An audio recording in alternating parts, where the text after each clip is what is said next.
ஒரு குழந்தைக்கு வாழ்க்கையில் மிக மிக முக்கியமான விஷயம் ரெண்டு. ஒன்று கல்வி, இன்னொன்று ஒழுக்கம்.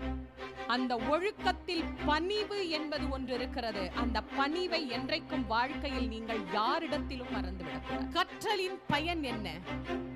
கற்றலின் பயன் என்ன? வள்ளுவர்கிட்ட கேளுங்க. வள்ளுவர் சொல்றார், கற்றலின் பயன் பணிந்து நடத்தல். படிக்கிறதின் பயன் என்ன? பணிவு இருக்கணுங்க. பணிவு இல்லை என்று சொன்னால் வாழ்க்கையில் ஒரு நாளும் உயரத்தை உங்களால் அடையவே முடியாது. பணிவு என்பது மிக மிக அவசியம். வயதில் மூத்தவர்களுக்கு பணிவு, அறிவில் மூத்தவர்களுக்கு பணிவு. யாராயிருந்தாலும் ஒழுக்கத்தோடு பணிவோடு நடந்து பாருங்கள். உங்கள் வாழ்க்கையில் ஒழுக்கமும் கல்வியும் ஒரு 2 தண்டவாளம் மாறி. இந்த 2 தண்டவாளம் இருந்தாதான் ட்ரெயின் ஓடும். மாணவர்கள் என்ற உங்கள் வாழ்க்கை ஓடுவதற்கு 2 தண்டவாளம் மிக அவசியமானது. ஒன்று ஒழுக்கம், இன்னொன்று கல்வி.